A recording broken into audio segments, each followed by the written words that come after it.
Debate with Madhu Saji. T വീണയുമായി ബന്ധപ്പെട്ട വിഷയത്തിൽ ഇന്നലെ പറഞ്ഞതിൽ കൂടുതൽ ഇനി ചർച്ചയിൽ ഒന്നും പറയാനില്ല എന്നതാണ് ഇന്നത്തെ CPM മാധ്യമ നയം. ഇന്നലെ എന്നല്ല, ഇക്കാര്യത്തിൽ എന്തെങ്കിലും പറയാനുണ്ടായിരുന്നു ആവോ? എന്തിനു പണം വാങ്ങിയെന്ന ചോദ്യത്തിന്റെ ഉത്തരമില്ലായ്മയിൽ പാർട്ടി പ്രതിരോധം.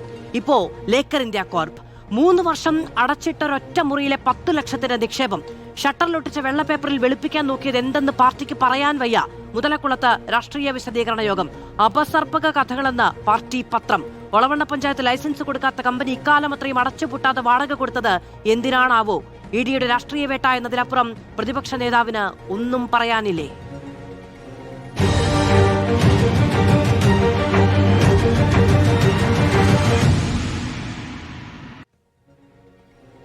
കോൺഗ്രസിൽ നിന്ന് അഡ്വക്കേറ്റ് വസന്ത് സിറിയക്, ഇടത് സഹയാത്രികൻ ശ്രീ M ജയചന്ദ്രൻ, രാഷ്ട്രീയ നിരീക്ഷകൻ ശ്രീ ജോസഫ് സി മാത്യു, നിയമവിദഗ്ധൻ അഡ്വക്കേറ്റ് MR അഭിലാഷ് എന്നിവർ നമ്മളോടൊപ്പം തത്സമയം ചർച്ചയിൽ. ജോസഫ് സി മാത്യു, ശരിയാണ്, ടി വീണ മുൻ മുഖ്യമന്ത്രിയുടെ മകളാണ്, മുൻ മന്ത്രിയുടെ ഭാര്യയാണ്. അങ്ങനെയുള്ള ആളുകൾക്ക് ബിസിനസ് തുടങ്ങാൻ കഴിയില്ലേ എന്നുള്ളതായിരുന്നു PA മുഹമ്മദ് റിയാസ് ഇന്നലെ ചോദിച്ചത്. ബിസിനസ് തുടങ്ങാം, പക്ഷെ തുടങ്ങുന്ന എല്ലാ ബിസിനസ്സും എന്തുകൊണ്ടാണ് ഈ തരത്തിലായി പോകുന്നത് എന്നതൊരു സ്വാഭാവിക കൗതുകം അല്ലെങ്കിൽ ഒരു ചിന്തയായി പോകുമല്ലോ. ഇപ്പൊ നോക്കൂ, ഈ എക്സാലോജിക്കുമായി ബന്ധപ്പെട്ട വിവാദങ്ങളുടെ തുടർച്ചയിലാണ് ലേക്കർ ഇന്ത്യ കോർപ്പ് എന്ന് പറയുന്ന ഒരു കമ്പനിയുമായി ബന്ധപ്പെട്ടുള്ള വിവരങ്ങൾ പുറത്തു വരുന്നത്. ഒരു ഇരുനില കെട്ടിടത്തിലെ അടച്ചിട്ടൊരൊറ്റ മുറിയിൽ 10 ലക്ഷം രൂപയുടെ നിക്ഷേപം. ശരിയാണ്, ശ്രീ PA മുഹമ്മദ് റിയാസ് പറയുന്നു, എന്റെ നാമനിർദ്ദേശ പത്രികയിലടക്കം അതുമായി ബന്ധപ്പെട്ട വിവരങ്ങളുണ്ട് എന്ന്. എന്തു കമ്പനി, എന്ത് തരത്തിലുള്ള ക്രയവിക്രയങ്ങൾ, എന്താണ് അവിടെ ചെയ്തിരുന്നത് തുടങ്ങി ഒന്നുമില്ല. അതുകൊണ്ടാണ് ED അടക്കം അതൊരു ഷെൽ കമ്പനിയാണെന്ന നിഗമനത്തിലേക്ക് എത്തുന്നത്. എന്തുകൊണ്ടാണ് ഇങ്ങനെ?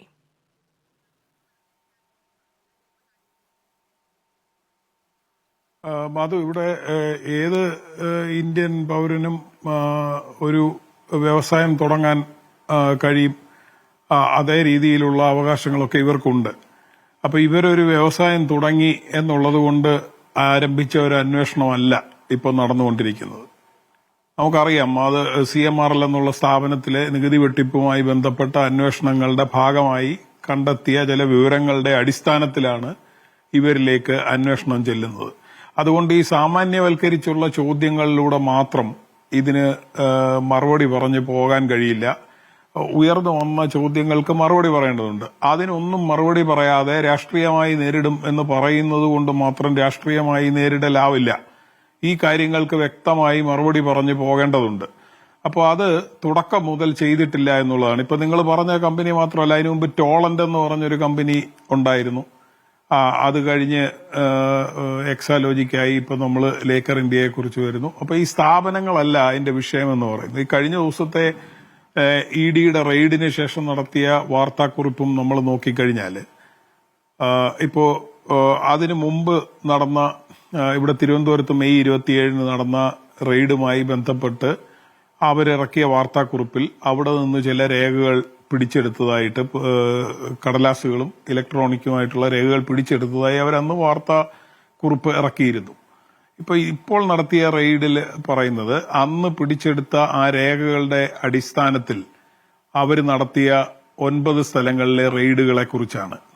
അപ്പോ അവിടെ നിന്ന് കണ്ടെത്തിയ വിവരങ്ങൾ, ആ വിവരങ്ങൾ ഹാൻഡ് റിട്ടൺ അക്കൗണ്ട് സ്റ്റേറ്റ്മെന്റ്സ്, അതിൽ നിന്ന് കണ്ടെത്തിയ വ്യക്തികൾ, ഐഡന്റിഫൈ ചെയ്ത വ്യക്തികൾ, ആ വ്യക്തികളുടെ വീടുകളിൽ റെയ്ഡ് നടത്തുന്നു. റെയ്ഡ് നടത്തുമ്പോൾ കൊറാബറേറ്റ് ചെയ്യാവുന്ന പല തെളിവുകൾ അവർക്ക് ലഭിക്കുന്നു എന്നാണ് ED വാർത്താക്കുറിപ്പിലൂടെ പറയുന്നത്. അവര് സിം ഉപയോഗിച്ച വ്യക്തിയെ കണ്ടെത്തി അദ്ദേഹത്തിന്റെ ചോദ്യം ചെയ്ത് മൊഴിയെടുത്തിരിക്കുന്നു. ബാക്കി പല 6 വ്യക്തികളോ മറ്റോ ഉണ്ട്. അവരുടെ ബാങ്ക് അക്കൗണ്ടുകളും ഒക്കെ പരിശോധിച്ചതിന് ശേഷമായിരിക്കാം അവർ പറയുന്നത് ഇത്ര ലക്ഷം രൂപ വിദേശത്തേക്ക് ഹവാല ഇടപാട് വഴി കടത്തിയിരിക്കുന്നു, 20.5 കോടിയുടെ നിക്ഷേപത്തെക്കുറിച്ച് പറയുന്നു. അപ്പൊ ഇങ്ങനെ പല കാര്യങ്ങൾ അവർ കണ്ടെത്തുകയും അവർ പറയുകയും ചെയ്യുമ്പോൾ ഇപ്പോൾ പറയുന്ന കാര്യം CMRLനും അപ്പുറത്തേക്ക് ഈ കാര്യങ്ങൾ നീണ്ടതായിട്ട് ED എന്ന മണി ലോണ്ടറിംഗ് അന്വേഷിക്കുന്ന രാജ്യത്തെ അന്വേഷണ ഏജൻസി പത്രക്കുറിപ്പിലൂടെ ജനങ്ങളോട് പറഞ്ഞിരിക്കുന്നു. അപ്പോൾ അവർ പറഞ്ഞിരിക്കുന്നത് CMRLനും അപ്പുറത്ത് വരവിൽ കവിഞ്ഞ സ്വത്ത് സമ്പാദനം വീണ നടത്തിയിട്ടുണ്ട്, ഹവാല ട്രാൻസാക്ഷൻ വഴി വിദേശത്തേക്ക് അനധികൃതമായി പണം അയച്ചിട്ടുണ്ട്, അപ്പോൾ അങ്ങനെ ഫെമയുടെ വയലേഷൻ ഉണ്ടായിട്ടുണ്ട്. ഈ കാര്യങ്ങളെല്ലാം വാർത്താക്കുറിപ്പിലൂടെ പറഞ്ഞിരിക്കുന്നു. അപ്പോൾ ഞാനത് മുഴുവൻ വിശദീകരിക്കുന്നില്ല. രാഷ്ട്രീയമായി CPM-നെ സംബന്ധിച്ചിടത്തോളം ഈ വിഷയം ഉണ്ടായപ്പോൾ തന്നെ CPM ഈ വിഷയം ഏറ്റെടുത്തതാണ്. CPM 2 സ്വകാര്യ കമ്പനികൾ തമ്മിലുള്ള ഇടപാട് എന്നൊക്കെ പറഞ്ഞുകൊണ്ടാണെങ്കിലും സെക്രട്ടേറിയറ്റ് കൂടി വാർത്താക്കുറിപ്പിറക്കിയതാണ്. ED റെയ്ഡ് വന്നപ്പോൾ ED ഉദ്യോഗസ്ഥരെ കായികമായി നേരിട്ടതാണ്. അതിന്റെ പേരിൽ പാർട്ടി പ്രവർത്തകർ അനേകർ ജയിലിൽ കടന്നതാണ്. പാർട്ടി സംസ്ഥാന സെക്രട്ടറി ഉൾപ്പെടെ റോഡിൽ കുത്തിയിരുന്നതാണ്. ദേശീയ അഖിലേന്ത്യാ സെക്രട്ടറി ഡൽഹിയിൽ അറസ്റ്റ് വരിച്ചതാണ്. ഇതെല്ലാം നമ്മൾ കണ്ടതാണ്. അപ്പൊ ഇത് അവർക്ക് തുടക്കം മുതലേ അറിയാം. ഇത് ഒരു വ്യക്തിയുടെ എന്നുള്ള രീതിയിൽ വീണയുടെ ഇടപാടുകളല്ല, 2 സ്വകാര്യ സ്ഥാപനങ്ങളുടെ ഇടപാടുകളല്ല. അങ്ങനെയാണെങ്കിൽ ഒരു കാരണവശാലും CPM ഇടപെടേണ്ട ആവശ്യമില്ല. അവരെ സംബന്ധിച്ചിടത്തോളം ഇത് വ്യക്തമായിട്ട് അറിയാം. കേരളത്തിലെ ജനങ്ങൾക്കും അറിയാം. ഈ പണത്തിന്റെ സോഴ്സ് എന്ന് പറയുന്നത് അഴിമതിയാണ്. അത് ഈ വാർത്താക്കുറിപ്പിലും അവർ പറഞ്ഞിട്ടുണ്ട്. ED അങ്ങനെ വലിയ വിശ്വസനീയമായ ട്രാക്ക് റെക്കോർഡുള്ള ഒരു അന്വേഷണ ഏജൻസി ഒന്നുമല്ല. അത് നമ്മൾ ഒരുപാട് ചർച്ച ചെയ്തിട്ടുള്ളതാണ്. പക്ഷെ അത് വേറൊരു വിഷയമാണ്. അങ്ങനെ വിശ്വസനീയമായ അന്വേഷണ റെക്കോർഡുള്ള ട്രാക്ക് റെക്കോർഡുള്ള അന്വേഷണ ഏജൻസികൾ രാജ്യത്ത് വിരളമാണ്, ഇല്ലെന്ന് തന്നെ പറയാം. എല്ലാവരും ഭരണാധികാരികളുടെ ആജ്ഞാനുവർത്തികളാണ്. EDക്കാകട്ടെ അനാവശ്യമായ ഒരുപാട് അധികാരങ്ങൾ നിയമനിർമ്മാണത്തിലൂടെ നൽകിയിട്ടുള്ളത് കൊണ്ട് തന്നെ മറ്റ് അന്വേഷണ ഏജൻസികളെ അപേക്ഷിച്ച് EDയുടെ ജനാധിപത്യ വിരുദ്ധമായിട്ടുള്ള പ്രവൃത്തികൾ വളരെ കൂടുതലുമാണ്. പക്ഷെ അത് വേറൊരു വിഷയമാണ്. അത് EDയുടെ PMLA ആക്ടിന്റെ നിയമനിർമ്മാണവുമായി ബന്ധപ്പെട്ട് നമ്മൾ ചർച്ച ചെയ്യേണ്ട വിഷയമാണ്. ഇവിടത്തെ പ്രശ്നം എന്ന് പറയുന്നത് ഈ ചോദിക്കുന്ന ചോദ്യങ്ങൾക്കൊന്നും ഉത്തരമില്ല എന്നുള്ളതാണ്. സാങ്കേതികമായ കാര്യങ്ങളിലേക്ക് ഞങ്ങൾ പോകുന്നില്ല എന്ന് ഇവർ പറഞ്ഞുകൊണ്ടിരിക്കുകയാണ്. തുടക്കം മുതൽ CPM-ഉം കമ്മ്യൂണിസ്റ്റ് പാർട്ടികളും മുന്നോട്ട് വെച്ചിരിക്കുന്ന രാഷ്ട്രീയ നൈതികതയ്ക്ക് ഒട്ടും ചേരാത്ത രീതിയിലാണ് ഇവരുടെ ന്യായീകരണങ്ങൾ പോലും. ഈ കരാറിൽ ഏർപ്പെട്ടു എന്ന് പറയുന്നത് മുതൽ തന്നെ ഇനിയും സേവനം നൽകിയാണ് തുക കൈപ്പറ്റിയതെങ്കിൽ പോലും അത് അവിടെ ഒരു നെപ്പോട്ടിസം ഉണ്ട്. അത് ആ കമ്പനികളുടെ ട്രാക്ക് റെക്കോർഡ് എല്ലാം നോക്കിക്കഴിഞ്ഞാൽ നമുക്കറിയാം. അപ്പൊ ഇത് കോണ്ടസ്റ്റ് ചെയ്യാൻ ഇവരാരെങ്കിലും എന്തെങ്കിലും ഒന്ന് പറയണ്ടേ? ഈ സ്ഥാപനത്തിന്റെ ഉൽപ്പന്നം എന്ന് പറയുന്നത് വിദ്യാർത്ഥികളുടെ ഹാജർ നില നോക്കുന്നതുമായി ബന്ധപ്പെട്ട ഒരു കോഴിക്കോട് വെച്ച് ഡെവലപ്പ് ചെയ്ത ഒരു സോഫ്റ്റ്വെയർ ആണ്. ആ സോഫ്റ്റ്വെയർ ക്ലൗഡിലേക്ക് മാറ്റിയിട്ട് അതിന് ഇൻമേഘ് എന്ന് പേരിട്ടു. ഈ സോഫ്റ്റ്വെയർ ആണ് അവരുടെ പ്രോഡക്റ്റ് ആയിട്ടുണ്ടായിരുന്നത്. പക്ഷെ ഇവര് ഏർപ്പെട്ടിരിക്കുന്ന കമ്പനികളും ഏർപ്പെട്ടിരിക്കുന്ന കോൺട്രാക്റ്റുകളും എങ്ങനെയാണെന്ന് നോക്കൂ. സേവനം നൽകാതെ വാങ്ങിയിരിക്കുന്ന മുതലിനെ കുറിച്ച് നോക്കൂ. അപ്പൊ ഇവര് കുറച്ച് പണം വെളുപ്പിച്ച് എടുത്തു എന്നുള്ളത് മാത്രമാണ് ഈ സ്ഥാപനങ്ങളുടെ ഉത്തരവാദിത്വം എന്നുള്ളതാണ് ഇപ്പൊ അന്വേഷണത്തിന്റെ ഭാഗമായിട്ടും കൂടി തെളിഞ്ഞു വരുന്നത്. ബാക്കി ഒരുപാട് പണങ്ങളുണ്ട്. എങ്ങനെയാണ് ഈ ഹവാല പണം ഈ വരവിൽ കവിഞ്ഞ സ്വത്ത് സമ്പാദിക്കപ്പെട്ടത്? എങ്ങനെയാണ് ഇത് വിദേശത്തേക്ക് കടത്തിയത്? ശിവശങ്കരനും സ്വപ്ന സുരേഷ് ആരോപിച്ചതുമായ കാര്യങ്ങൾ ഉൾപ്പെടെ അന്വേഷിക്കേണ്ട ഒരു രീതിയിലേക്കാണ് ഈ മുഴുവൻ കാര്യങ്ങളും വന്നെത്തിയിരിക്കുന്നത്. ഇതിനൊന്നും മറുപടി പറയാതെ ഞങ്ങൾ രാഷ്ട്രീയമായി നേരിടും എന്ന് പറഞ്ഞ് കുറെ പേരെ ഇറക്കി ഉദ്യോഗസ്ഥരെ കായികമായി ആക്രമിച്ചതുകൊണ്ടോ 2 ജാഥ നടത്തിയതുകൊണ്ടോ ഒന്നും കേരളത്തിലെ ജനങ്ങൾക്ക് ബോധ്യപ്പെടുന്ന ഒരു മറുപടിയും ഇവർക്ക് പറയാൻ ഇന്ന് വരെ ആയിട്ടില്ല. നാളെയും കഴിയുമെന്ന് തോന്നുന്നില്ല ഇപ്പോഴത്തെ പോക്ക് കണ്ടിട്ട്. ശരി, ശ്രീ ജയചന്ദ്രൻ, ഇപ്പോ രണ്ടാമത് ഒരു കമ്പനിയുമായി ബന്ധപ്പെട്ട വിവരങ്ങൾ കൂടി പുറത്തു വരികയാണ്. ഒളവണ്ണ പഞ്ചായത്ത് രേഖകൾ ശരിയല്ല എന്നതിന്റെ പേരിൽ ലൈസൻസ് നിഷേധിക്കുകയാണ് ലേക്കർ ഇന്ത്യ കോർപ്പുമായി ബന്ധപ്പെട്ട്. 10 ലക്ഷത്തിന്റെ നിക്ഷേപമാണ് അവിടെ ഉണ്ടായിരിക്കുന്നത്. ഇക്കാലം അത്രയും പിന്നീട് അവിടെ എന്തെങ്കിലും തരത്തിലുള്ള എൻഗേജ്മെന്റ്സ് ഉണ്ടായിട്ടില്ല എന്നത് ആ കെട്ടിടത്തിന്റെ ഉടമസ്ഥരടക്കം പറയുകയും ചെയ്യുന്ന സാഹചര്യം ഉണ്ടാവുകയാണ്. എന്തുകൊണ്ടാണ് ഇത്തരത്തിൽ ഈ പുറമേക്ക് തന്നെ ദുരൂഹം എന്ന നിലയ്ക്ക് തോന്നാവുന്ന ബിസിനസ്സുകൾ ഉണ്ടാകുന്നത്? കേരളത്തിന്റെ പ്രതിപക്ഷ നേതാവിന്റെ മകൾക്ക് അതിനെ പാർട്ടി എന്തിനാണ് വിശദീകരിക്കുന്നത്? ഇപ്പോൾ മുതലക്കുളത്ത് രാഷ്ട്രീയ വിശദീകരണ യോഗം നടത്തുമെന്നൊക്കെയാണ് പറയുന്നത്. എന്ത് വിശദീകരിക്കാനാകും പാർട്ടി ഉദ്ദേശിക്കുന്നത്?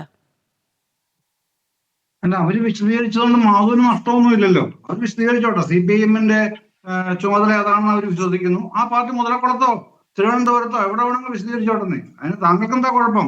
ഇപ്പോ ഒളവണ്ണയിലെ ആ ഫാക്ടറിയുടെ കാര്യത്തിൽ EDയുടെ പ്രസ് റിലീസിൽ അതിനെ കുറിച്ചൊന്നും പറഞ്ഞിട്ടില്ലല്ലോ മാധു. പ്രസ് റിലീസ് ആണല്ലോ ചർച്ച ചെയ്യുന്നത് മുഴുവനും. ആ പ്രസ് റിലീസിൽ ഈ പറയുന്ന ലേക്കർ ഇന്ത്യ കോർപ്പറേഷനെ കുറിച്ചൊന്നും പറയുന്നില്ലല്ലോ. പിന്നെ അത് മാത്രം ചർച്ചാ വിഷയമായത്. ലേക്കർ ഇന്ത്യയുമായി ബന്ധപ്പെട്ട വാർത്തകളുണ്ട്. അങ്ങനെ സമയത്ത് അല്ലല്ല, ലേക്കർ ഇന്ത്യയുമായി ബന്ധപ്പെട്ട വാർത്തകളുണ്ട്. ഇഡിയുടെ പ്രസ് റിലീസുമായി ബന്ധപ്പെട്ട വിഷയം മാത്രമല്ല ഇന്നത്തെ ദിവസം ചർച്ച. ഞാൻ അങ്ങനെ അങ്ങോട്ട് പറഞ്ഞിട്ടുമില്ല. മാത്രമല്ല PM മുഹമ്മദ് റിയാസ് അടക്കം അദ്ദേഹത്തിന്റെ നാമനിർദ്ദേശ പത്രികയിൽ പറഞ്ഞിട്ടുള്ള ഒരു കാര്യമാണ് ഈ കാര്യങ്ങൾ പുതുതല്ല തുടങ്ങിയ കാര്യങ്ങൾ പറയുന്നുണ്ട്. അപ്പൊ അവർ നിഷേധിച്ചിട്ടില്ല. എനിക്ക് ചോദ്യം ചോദിക്കാൻ പാടില്ലേ? ചോദ്യം ചോദിച്ചോളൂ. ഇന്ന് മാത്രം പൊട്ടി വീണ്ട ചോദ്യമല്ലല്ലോ. ഇന്നലെ അതന്നെ ഞാൻ നമുക്ക് പറഞ്ഞത്. ഇതേ ചോദ്യം ഉണ്ടായിരുന്നേ. ഇന്നിപ്പോ നിങ്ങൾ അന്വേഷിച്ചിട്ട് കിട്ടിയ കാര്യങ്ങളെ സംബന്ധിച്ച് അങ്ങനെ വാർത്ത കൊണ്ട് എനിക്ക് ചോദിക്കാൻ പാടില്ലേ എന്നൊക്കെ ആധികാരികമായിട്ട് അങ്ങ് പറയാം. പക്ഷെ ഇന്നലെ മിനിഞ്ഞാന്നൊക്കെ എവിടുന്നാണ് ഈ വാർത്ത പൊട്ടി വീണത്? അതിനും കൂടെ വേണ്ടേ മറുപടി? ഇന്ന് മാത്രമായിട്ട് അങ്ങ് പരിഹസിച്ചാൽ പോരല്ലോ. ഇന്നലെ മിനിഞ്ഞാന്നൊക്കെ ആ പരിഹാസം വരണമായിരുന്നു. അത് വന്നില്ല. അതുകൊണ്ടാണ് ചോദിച്ചത്. അല്ല, ഈ ലേക്കർ ഇന്ത്യ കോർപ്പുമായി ബന്ധപ്പെട്ട വിവരങ്ങൾ പുറത്തേക്ക് വരുന്നതിന് മുൻപ് ചോദിച്ചില്ല എന്നതാണോ അങ്ങ് പറയുന്നത്? അല്ല, എനിക്കറിഞ്ഞൂടാ. ഇഡിയുടെ പ്രസ് റിലീസിൽ ഈ ലേക്കർ ഇന്ത്യ കോർപ്പറേഷനെ കുറിച്ച് എന്തെങ്കിലും ഒരു വരി പോലും ഞാൻ വായിച്ചില്ല. ഞാനും വായിച്ചിട്ടില്ല. റിപ്പോർട്ടർ ചാനലിൽ അങ്ങനെ സംബന്ധിച്ച് എന്തെങ്കിലും തെളിവുകൾ ലഭിച്ചിട്ടുണ്ടെങ്കിൽ അത് പറയുക. എന്നല്ലേ എനിക്ക് മനസ്സിലാക്കാൻ പറ്റൂ. അല്ല, ഇന്നും ഇന്നലെയും ഒക്കെയായി ഈ പറയുന്ന കമ്പനിയുമായി ബന്ധപ്പെട്ട് ഈ പറയുന്ന കമ്പനിയുമായി ബന്ധപ്പെട്ട് വാർത്തകൾ വന്നു. ആ കമ്പനിയുടെ ഓഫീസിലേക്ക് മാധ്യമങ്ങൾ ചെന്നു. അതൊരു അടച്ചിട്ട ഒറ്റമുറി ഷട്ടറാണ്. അവിടെ വെള്ള പേപ്പറിൽ എഴുതി ഒട്ടിച്ച കമ്പനി അഡ്രസ്സ് മാത്രമാണുള്ളത്. PM മുഹമ്മദ് റിയാസിനോട് ഈ ചോദ്യം ചോദിച്ചു മാധ്യമപ്രവർത്തകർ. അപ്പൊ അദ്ദേഹം പറഞ്ഞത് അങ്ങനെ ഒരു കമ്പനി ഉണ്ട്, അതുമായി ബന്ധപ്പെട്ട് അവരുടെ നിക്ഷേപവുമായി ബന്ധപ്പെട്ട് നാമനിർദ്ദേശ പത്രികയിലടക്കം പരാമർശങ്ങളുണ്ട് തുടങ്ങിയ കാര്യങ്ങളാണ്. പക്ഷേ 2023 തുടങ്ങിയ കമ്പനിയിൽ ഇതുവരെ യാതൊരു തരത്തിലുള്ള ക്രയവിക്രയങ്ങളും ഉണ്ടായിട്ടില്ല എന്നുള്ളതാണ് ആ സ്ഥലം ഉടമയടക്കം പറയുകയും ചെയ്യുന്നത്. 10 ലക്ഷത്തിന്റെ നിക്ഷേപമാണ് അവിടെ ഉണ്ടായിരിക്കുന്നത് എന്നത്. അപ്പോൾ അദ്ദേഹത്തിന് PM മുഹമ്മദ് റിയാസിന് ഇല്ലാത്ത ബുദ്ധിമുട്ട് അങ്ങേക്കുണ്ടോ? അങ്ങനോട് ചോദിച്ചില്ലേ എന്താണ് മാധുവിന് ബുദ്ധിമുട്ട് എന്ന്? അങ്ങേക്ക് ബുദ്ധിമുട്ടുണ്ടോ? ഉണ്ടല്ലോ, തീർച്ചയായിട്ടും ഉണ്ട്. ഇങ്ങനെ ഉണ്ടയില്ല വെടിവെക്കുമ്പോൾ ബുദ്ധിമുട്ടില്ലാതിരിക്കുമോ എനിക്ക്?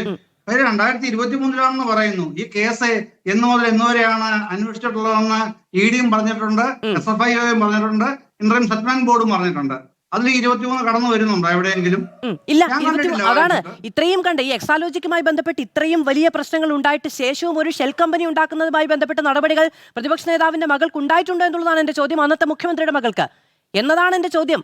അങ്ങനെ ഒരു ഷെൽ കമ്പനിയാണ് എന്ന നിഗമനത്തിലേക്ക് ED എത്തി എന്ന വാർത്ത മാധ്യമങ്ങൾക്കുണ്ടെങ്കിൽ മാധ്യമങ്ങൾക്ക് വാർത്ത കിട്ടുന്നത് വാർത്താക്കുറിപ്പിലൂടെ മാത്രമാണ് എന്ന് വിചാരിക്കുന്നില്ല അങ്ങ് എന്നാണ് എൻ്റെ ഒരു പ്രതീക്ഷ. അങ്ങനെ ഒരു വിവരം മാധ്യമങ്ങൾക്കുണ്ടെങ്കിൽ അത് ചോദിക്കാൻ പാടില്ല എന്നുണ്ടോ? ബുദ്ധിമുട്ടുണ്ടെങ്കിലേ ചോദിക്കാവോ? അല്ല, എനിക്ക് താങ്കൾ ചോദിച്ച ചോദ്യത്തിന് ഞാൻ മറുപടി പറഞ്ഞു തീരുന്നതിന് മുമ്പ് അടുത്ത പെട്ടി പൊട്ടിക്കാതിരിക്കും. ഈ ഷെൽ കമ്പനികൾ ഇപ്പോ ഇലക്ട്രൽ ബോണ്ടിന്റെ കാലത്താണ് ഇന്ത്യയിൽ ഏറ്റവും കൂടുതൽ ഷെൽ കമ്പനികൾ സൃഷ്ടിച്ചെടുത്തതിന്റെ വിവരങ്ങൾ പുറത്തു വന്നിട്ടുള്ളത്. ഈ ഇലക്ട്രൽ ബോണ്ടില് ആവശ്യമുള്ള കാര്യങ്ങളെല്ലാം ചെയ്തതിന് ശേഷം പിന്നീട് ഷെൽ കമ്പനി ഉണ്ടാക്കുകയല്ല ചെയ്യുന്നത്. ഏത് ഷെൽ കമ്പനി? ആദ്യമേ ആ ഷെൽ കമ്പനി ഉണ്ടാക്കും, എന്നിട്ടാണ് അതുവഴി ട്രാൻസാക്ഷൻ ഒക്കെ നടത്തുന്നതെന്നാണ് ഞാൻ മനസ്സിലാക്കിയിട്ടുള്ള എന്റെ പരിമിതമായ അറിവിൽ. ഇതങ്ങനെയല്ല. അത് പറയുന്നത് തന്നെ കാര്യങ്ങളെല്ലാം നടത്തി കഴിഞ്ഞ് പുതിയ ഷെൽ കമ്പനി ഉണ്ടാക്കുന്നു. അതെനിക്ക് മനസ്സിലാവുന്നില്ല ഞാൻ പറഞ്ഞത്. രാജ്യത്ത് നടക്കുന്ന കാര്യങ്ങൾ നമ്മൾ മനസ്സിലാക്കുന്നത് ഇപ്പോ താങ്കളും ഞാനും അല്ലല്ല, അങ്ങ് അതിൽ തെറ്റിദ്ധരിച്ചിരിക്കുകയാണ്. ഞാൻ ഇടപെട്ടാൽ അങ്ങേക്ക് ബുദ്ധിമുട്ടുണ്ടോ?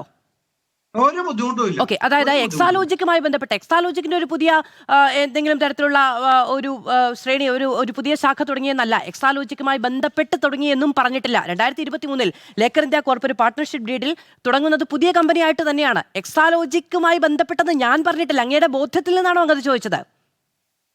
അല്ല, ഞാൻ അതല്ലേ പറയാം. ഞാൻ പറഞ്ഞ എന്താണ്, താങ്കൾ ഷെൽ കമ്പനി എന്ന് തന്നെയാണല്ലോ ആ പ്രയോഗിച്ച പദം, അത് തന്നെയാണല്ലോ മാധു. അതെ, ഞാൻ ഷെൽ കമ്പനി എങ്ങനെയാണ് ഒറിജിനേറ്റ് ചെയ്യുന്നത് എന്റെ അറിവാണ് ഞാൻ പറഞ്ഞത്. എക്സാലോജിക്കിന്റെ അന്വേഷണമാണ് 2020 അവസാനിച്ചത്. 2023 കമ്പനി തുടങ്ങണമെങ്കിൽ എക്സാലോജിക്കുമായി ബന്ധപ്പെട്ട കാര്യങ്ങൾ തന്നെ ആകണമെന്ന് അങ്ങേക്ക് നിർബന്ധമുണ്ടോ എന്നതാണ് എന്റെ ചോദ്യം. എനിക്ക് അങ്ങനെ ഒരു വാദമില്ല.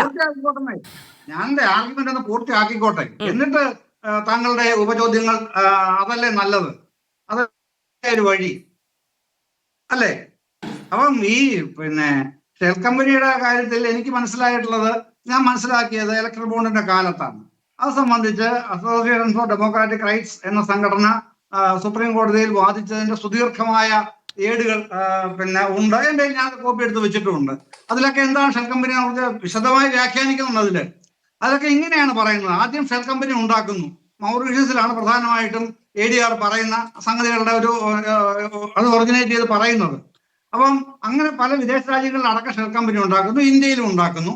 എന്നിട്ട് അതുവഴി ആ റൂട്ടിൽ കൂടെ അത് കടത്തി വിടുന്നു. അങ്ങനെയാണ് അവരുടെ പ്രവർത്തന രീതി എന്ന് സുപ്രീം കോടതിയിൽ വാദിക്കപ്പെടുന്നു.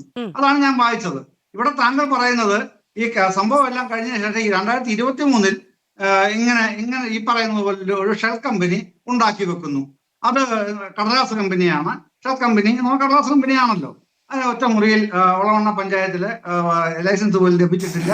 അതൊക്കെ ഇദ്ദേഹം മുഹമ്മദ് റിയാസ് എന്താണോ പറഞ്ഞിട്ടുള്ളത് അതിനപ്പുറത്തേക്ക് ഞാൻ അന്വേഷിച്ചിട്ടും അറിഞ്ഞിട്ടും ഇല്ല. മുഹമ്മദ് റിയാസ് പറഞ്ഞിട്ടുള്ള അക്കാര്യത്തിൽ പറഞ്ഞിട്ടുള്ള ഫൈനൽ വേർഡ് എന്താണോ ഞാൻ അതിൽ തന്നെ നിൽക്കുകയാണ്. അതിന്റെ അപ്പുറത്തേക്കോ ഇപ്പുറത്തേക്കോ എനിക്ക് അറിഞ്ഞുകൂടാ അതിനെപ്പറ്റി. ഏതു സംഭവം കഴിഞ്ഞിട്ട് ഷെൽ കമ്പനി ഉണ്ടാക്കിയെന്നാണ് അങ്ങ് പറയുന്നത്? ഏതാണ് ഏതു സംഭവം കഴിഞ്ഞിട്ട്? എല്ലാ സംഭവവും കഴിഞ്ഞിട്ട് ഷെൽ കമ്പനി ഉണ്ടാക്കിയെന്നാണ് മാധു പറയുന്നത് എന്നല്ലേ പറഞ്ഞത്? ഏതു സംഭവം കഴിഞ്ഞിട്ട്? അല്ല, 2021 വരെയുള്ള കണക്കാണ് ED അന്വേഷിച്ചുകൊണ്ടിരിക്കുന്നത് എന്ന് അവര് പറയുന്നു. ജൂൺ 5 ഹൈക്കോടതിയെ അന്വേഷിക്കാൻ കൊടുത്തത് മുതല് അവര് പറയുന്ന കാര്യങ്ങൾ 2021 വരെയുള്ള കണക്കാണ്. CM മാറിന്റെ ഇടപാട് ആദ്യം അതിന് മുൻപായിരുന്നു. പിന്നെ 2021-22 വരെ ഉള്ള കണക്കാണ് അന്വേഷിക്കുന്നത് പറയുന്നത്. ഇവരുടെ ഈ കമ്പനി ഉണ്ടാവുന്നത് 2023-ലാണ്. ഈ പറയുന്ന കോഴിക്കോട്ടെ കമ്പനി, ഷെൽ കമ്പനി, താങ്കൾ പറഞ്ഞ കമ്പനി ഉണ്ടാവുന്നു. അപ്പോ ഈ പരിപാടികളെല്ലാം കഴിഞ്ഞിട്ട് പുതിയ ഷെൽ കമ്പനി ഉണ്ടാക്കി പുതിയ അഭ്യാസം തുടങ്ങുകയായിരുന്നു എന്നാണ് താങ്കൾ ഉദ്ദേശിക്കുന്നതായിട്ട് എനിക്ക് മനസ്സിലായത്. ഞാൻ മനസ്സിലാക്കിയിട്ടുള്ളത് അങ്ങനെയാണ് ഷെൽ കമ്പനിയെ കുറിച്ച്. താങ്കളുടെ മനസ്സിലാക്കൽ വേറെ. 2021 വരെയുള്ളത് എക്സാലോജിക്കുമായി ബന്ധപ്പെട്ട അന്വേഷണമാണ്, ED അന്വേഷണം. ഇപ്പോൾ നമ്മൾ പറയുന്നത് അതിനപ്പുറത്തേക്ക് പോയി എന്നാണ്. നേരത്തെ ശ്രീ ജോസഫ് സി മാത്യു എന്ന് പറയുന്നത് അങ്ങ് കേട്ട് കാണും. EDയുടെ അന്വേഷണം തുടങ്ങിക്കഴിഞ്ഞാൽ ഇപ്പം റെയ്ഡുകളടക്കം 27-ാം തീയതി അവിടെ നടന്ന റെയ്ഡുമായി ബന്ധപ്പെട്ടും പിന്നീട് കോഴിക്കോട് നടത്തിയ 9 ഇടങ്ങളിലെ റെയ്ഡുമായി ബന്ധപ്പെട്ടും പുതിയ രേഖകൾ കണ്ടെത്തുന്നു. അതുമായി ബന്ധപ്പെട്ട കയ്യെഴുത്തു പ്രതികളടക്കം കണ്ടെത്തുന്നു, കയ്യെഴുത്തു രേഖകളടക്കം കണ്ടെത്തുന്നു. അതിൽ അന്വേഷണം നടത്തുന്നു. ഹവാല ഇടപാടുമായി ബന്ധപ്പെട്ട വിവരങ്ങളടക്കം കിട്ടുന്നു എന്ന് പറയുന്നു. ഈ ഒരു കമ്പനിയിലേക്ക്, അതായത് ഓണർഷിപ്പുമായി ബന്ധപ്പെട്ടും അക്കൗണ്ട് മെയിൻ്റനൻസുമായി ബന്ധപ്പെട്ടും ഏതൊക്കെ സ്ഥാപനങ്ങൾ എന്ന അന്വേഷണത്തിലേക്ക് പോകുമ്പോഴാണ് ഈ പറയുന്ന കാര്യങ്ങൾ വന്നത്. എക്സാലോജിക്കുമായി ക്ലബ്ബ് ചെയ്യേണ്ടതില്ല എന്നതാണ് എന്റെയും അഭിപ്രായം. പണം നിക്ഷേപിക്കുന്നു, അതിൽ രേഖകൾ ഉണ്ടാക്കാൻ ശ്രമിക്കുന്നു, അതിന്റെ GST രജിസ്ട്രേഷൻ അടക്കമുള്ളവ രേഖകളായി വരുന്നു, സിഗ്നറ്ററി ആയി അടക്കം വീണ ടി വരുന്നു. എന്തിനാണ് എക്സാലോജിക്കുമായി വീണ്ടും കൊണ്ടുപോയി കെട്ടുന്നത് എന്ന് എനിക്ക് മനസ്സിലാകുന്നില്ല. ആ തരത്തിലുണ്ടാക്കിയ ഒരു കമ്പനി 10 ലക്ഷം രൂപയുടെ നിക്ഷേപം കാണിച്ച് GST നമ്പർ അടക്കം വിടാനുള്ള ശ്രമം ഉണ്ടാക്കുന്നു. ഈ രജിസ്ട്രേഷൻ നടന്നില്ല. ഒളവണ്ണ പഞ്ചായത്ത് അതുമായി ബന്ധപ്പെട്ട രേഖകൾ കൃത്യമല്ല എന്നതുകൊണ്ട് രജിസ്ട്രേഷന് അനുമതി നൽകിയതുമില്ല. പിന്നീട് ഇനി എന്തെങ്കിലും, അതായത് അങ്ങ് പറഞ്ഞതുപോലെ സംഭവങ്ങൾ കഴിഞ്ഞിട്ടില്ല, ഇനി എന്തെങ്കിലുമുള്ള വെളുപ്പിക്കാനുള്ള ശ്രമങ്ങളുടെ പേരിലാണോ 2023 ആ കമ്പനി തുടങ്ങിയത് എന്നതായിരുന്നു ഇപ്പോഴുണ്ടാകുന്ന വിമർശനം എന്നേ പറഞ്ഞുള്ളൂ. എക്സാലോജിക്കിലേക്ക് കൊണ്ടുപോകുമ്പോഴാണ് അങ്ങേക്ക് 2021 വൈൻഡപ്പും 2023 ഓപ്പണിംഗുമായി ബന്ധപ്പെട്ട സംശയങ്ങൾ ഉണ്ടാകുന്നത്. ശ്രീ ജയചന്ദ്രൻ, എനിക്ക് മനസ്സിലായ ലോജിക്കാണ് ഞാൻ പറഞ്ഞത്, താങ്കളോട് ചോദിച്ചത്. എന്റെ ചോദ്യത്തിന്റെ ലോജിക് ഞാൻ അങ്ങോട്ട് പറഞ്ഞു എന്ന് വിചാരിക്കുന്നു. 2021 അന്വേഷണം അവസാനിപ്പിച്ചു ED. ഈ പറയുന്ന 21 വരെയുള്ള അന്വേഷണമാണ് ED നടത്തുന്നത്. പിന്നീട് നടത്തുന്ന റെയ്ഡുകളിലും പരിശോധനകളിലും കിട്ടുന്ന വിവരങ്ങൾ 2001 ഇപ്പുറത്തേക്കുള്ളതാണെങ്കിൽ ED അന്വേഷിക്കേണ്ടതില്ല എന്നുണ്ടോ എന്ന് എനിക്കറിയില്ല. ഇതൊരു രാഷ്ട്രീയ വേട്ടയാണ് എന്ന് CPM പറയുന്നതിന്റെ പ്രധാന കാരണം, എല്ലാ വേദികളിലും CPM പറയുന്ന ഒരേ ഒരു കാരണം എന്ന് പറയുന്നത് 185 കോടി രൂപയോടെയോളം വലിയ ക്രമക്കേട് അന്വേഷിക്കാൻ ഇറങ്ങിത്തിരിച്ച ദേശീയ അന്വേഷണ ഏജൻസികൾ എന്തുകൊണ്ടാണ് 182 കോടിയുടെ വലിയ ക്രമക്കേട് അന്വേഷിക്കാൻ ഇറങ്ങിയ ദേശീയ അന്വേഷണ ഏജൻസികൾ എന്തുകൊണ്ടാണ് ഈ 2.78 ക്രോറിലേക്ക് കാര്യങ്ങൾ ചുരുക്കിയിരിക്കുന്നത്? മറ്റന്വേഷണം എവിടെ എത്തി നിൽക്കുന്നു? അതിനെക്കുറിച്ച് ആർക്കും രാഷ്ട്രീയ ജാഗ്രതയില്ലേ, ചോദ്യങ്ങളില്ലേ, അന്വേഷണമില്ലേ, തെളിവെടുപ്പില്ലേ, റെയ്ഡില്ലേ എന്നാണ്. നോക്കൂ മധു, ഈ CPM കുറെ കാലമായി പറയുന്നത് ദേശീയ തലത്തിൽ EDയുടെ കൺവെൻഷൻ റേറ്റുമായി ബന്ധപ്പെട്ടാണ്. ആ കാര്യത്തിൽ ദേശീയ തലത്തിൽ കോൺഗ്രസ് എടുക്കുന്ന നിലപാട് എന്തുകൊണ്ടാണ് സംസ്ഥാനത്തില്ലാത്തത് എന്നാണ് അവരുടെ പ്രധാനപ്പെട്ട ചോദ്യം ഞങ്ങളോടുള്ളത്. ഇനി അങ്ങ് ചോദിച്ചത് അന്വേഷണത്തിൻ്റെ സർവൈലൻസുമായി ബന്ധപ്പെട്ട് ഉത്തരം പറയേണ്ടത് ED ആണ്, അല്ലെങ്കിൽ EDയുമായി ബന്ധപ്പെട്ടവരാണ്. നോക്കൂ, ഈ കാര്യത്തിൽ എന്തുകൊണ്ടാണ് കോൺഗ്രസിന് ഇതൊരു പൊളിറ്റിക്കൽ വെണ്ടേറ്റയാണ്, ഒരു രാഷ്ട്രീയ വേട്ടയാണ് എന്ന് പറയാൻ പറ്റാത്തത്? അതിൻ്റെ പ്രധാനപ്പെട്ട ചോദ്യം, കാരണം 1.5 വർഷം മുമ്പ് ശ്രീ M ജയചന്ദ്രനും CPMന്റെ ഔദ്യോഗിക പ്രതിനിധികളോടും കുട്ടമ്പിള്ള തൊട്ട് SFIO വരെ, മാധു തൊട്ട് ഏറ്റവും പ്രധാനപ്പെട്ട എല്ലാ ചാനൽ ഡിബേറ്റ്, എല്ലാ ചാനൽ ആങ്കേഴ്സും വരെ ചോദിച്ചൊരു ചോദ്യമുണ്ട്. എന്ത് സർവീസ് ഡെലിവർ ചെയ്തിട്ടാണ് വീണ വിജയന് ഈ പറയുന്ന 2.5 കോടി രൂപ കൈപ്പറ്റിയത് എന്ന് ഒരു വരി വാചകത്തിൽ ഉത്തരം പറയാം. ഒരു വരി വാചകത്തിൽ. ഇതുവരെ അതിന് മെനക്കെടാനോ അങ്ങനെ ഒരു ഉത്തരം പറയാനോ CPM തയ്യാറായിട്ടില്ല. CPMോ CPMന്റെ നേതാക്കളോ തയ്യാറായിട്ടില്ല എന്നതാണ് പ്രധാനപ്പെട്ട പ്രശ്നം. 1. 2, എന്തിനാണെന്ന് CPM ഇത്ര വെള്ളം കുടിക്കുന്നത്? കഴിഞ്ഞ ദിവസമാണ്, കഴിഞ്ഞ ആഴ്ചയാണ് സഹാവ് ബിനീഷ് കോടിയേരിയും ഞാനും കൂടെ മറ്റൊരു ചാനലിൽ ഒരു പ്രധാനപ്പെട്ട പരിപാടിയിൽ പങ്കെടുക്കുന്നത്. അന്ന് ഞാൻ സഹാവ് ബിനീഷിനോട് ചോദിച്ചൊരു ചോദ്യമുണ്ട്. SFIയുടെയോ ബാലസംഘത്തിൻ്റെയോ DYFIയുടെയോ CPMന്റെയോ 5 രൂപ മെമ്പർഷിപ്പ് വീണ വിജയനുണ്ടോ? ഇല്ല. എന്നാൽ ബിനീഷ് കോടിയേരിയുടെ കേസ് വന്നപ്പോൾ അന്ന് കോടിയേരി ബാലകൃഷ്ണനും പിണറായി വിജയനും പറഞ്ഞത് അത് ആ കുടുംബം നോക്കിക്കോളുമെന്നാണ്. ഇത് പാർട്ടിയുടെ കേസല്ല, അത് കുടുംബം നോക്കട്ടെ എന്നാണ് പറഞ്ഞത്. ഏത് ബാലസംഘത്തിലൂടെ വന്ന സഹാവ് ബിനീഷിന്റെ കാര്യമാണ് പറയുന്നത്. അപ്പോൾ 5 രൂപ മെമ്പർഷിപ്പ് ഇല്ലാത്ത വീണ വിജയനെ അല്ലെങ്കിൽ വീണ തൈക്കണ്ടെ ന്യായീകരിക്കാൻ വേണ്ടി എന്തിനാണ് അവൈലബിൾ സെക്രട്ടേറിയറ്റ് വിളിച്ചു ചേർക്കുന്നത്? എന്തിനാണ് കട്ടയെടുത്ത് കട്ട സഹാക്കളോട് ഈടിക്കട്ടെ എറിയട എന്ന് പറഞ്ഞു വിടുന്നത്? പാവപ്പെട്ടവനെയൊക്കെ തീഹാർ ജയിലിലേക്ക് പറഞ്ഞു വിടുന്നത്, അവരുടെ ജീവിതം നശിപ്പിക്കുന്നത്. അപ്പോൾ ഇതിനു പിന്നിൽ പിണറായി വിജയന് ഒരു വെസ്റ്റഡ് ഇൻട്രസ്റ്റ് ഉണ്ട്. എന്താണ് ആ വെസ്റ്റഡ് ഇൻട്രസ്റ്റ്? ഇപ്പോൾ ഇ ഡി ഇപ്പോൾ ഈ പൈസ വന്നത് എന്തിനാണ് എന്ന് ആദ്യം അന്വേഷിച്ചു. പൈസ അതിന് ഉത്തരം കിട്ടിയിട്ടില്ല ഇതുവരെ. പൈസ എവിടേക്കാണ് പോയത് എന്നിടത്താണ് അന്വേഷണം നിൽക്കുന്നത്. ഇതിൽ പ്രധാനപ്പെട്ട ഒരു കാര്യമുണ്ട്. ഈ പൈസ കിട്ടുന്നതിന് 3 മാസം മുമ്പാണ് പരിസ്ഥിതി വകുപ്പ് അന്നത്തെ മന്ത്രിയായിരുന്നു കെ ശൈലജയുടെ കയ്യിലായിരുന്നു. കെ ശൈലജയുടെ കയ്യിൽ നിന്ന് 3 മാസം മുമ്പ് പിണറായി വിജയൻ പെട്ടെന്നൊരു മന്ത്രിസഭാ യോഗം വിളിച്ചു ചേർത്ത് ഒരാവശ്യമില്ലാതെ, പ്രത്യേകിച്ചൊരു റീസണുകളൊന്നും അതിൻ്റെ പുറത്തുണ്ടായിരുന്നില്ല. ആ പരിസ്ഥിതി വകുപ്പ് ഏറ്റെടുത്തതിന് ശേഷം, പിണറായി വിജയൻ ഏറ്റെടുത്തതിന് ശേഷം വലിയ അത്ഭുതങ്ങൾ അതിൽ സംഭവിച്ചിട്ടുമില്ല. അപ്പോൾ പെട്ടെന്ന് ആ പരിസ്ഥിതി വകുപ്പ് അങ്ങ് ഏറ്റെടുക്കുന്നു. ഏത് പരിസ്ഥിതി വകുപ്പ്? കരിമണൽ കർത്തയ്ക്ക് ആവശ്യമുള്ള വേണ്ടപ്പെട്ട പരിസ്ഥിതി വകുപ്പ്. അത് ഏറ്റെടുത്ത് 3-ാമത്തെ മാസം തൊട്ട് വീണ വിജയന് പൈസ കിട്ടുന്നു. വീണ വിജയൻ ഇ ഡിക്ക് കൊടുത്തിരിക്കുന്ന മൊഴിയിൽ പറയുന്നത് എന്റെ കമ്പനി എക്സാലോജിക് എന്ന് പറയുന്ന, നേരത്തെ മാധു പറഞ്ഞ paper company. Joseph C Mathew, പരിസ്ഥിതി വകുപ്പ് പിണറായി വിജയൻ കെ ശൈലജനെ ഏറ്റെടുക്കുകയാണോ ഉണ്ടായത്? എനിക്കൊരു സംശയമുള്ളതുകൊണ്ടാണ്. ആർക്ക് വേണമെങ്കിലും എന്നെ തിരുത്താം. അങ്ങനെ ഒരു വാർത്ത എന്റെ ശ്രദ്ധയിലില്ല. അങ്ങേക്ക് ഓർമ്മയുണ്ടോ? ആ കെ ശൈലജയിൽ നിന്ന് ഏറ്റെടുത്തു എന്നാണ് ഞാൻ ഓർമ്മിക്കുന്നത്. ഏറ്റെടുത്തു എന്നാണ് ഞാൻ. ശരി, എന്റെ ഓർമ്മയിലില്ലാത്തതുകൊണ്ടാണ്. ശ്രീവാസൻ തുടരൂ. അപ്പൊ അതിൽ വ്യക്തതയുണ്ടല്ലോ. ഞാൻ വേണമെങ്കിൽ ഡേറ്റും മന്ത്രിസഭാ യോഗത്തിന് മിനിറ്റ്സും വായിക്കാം.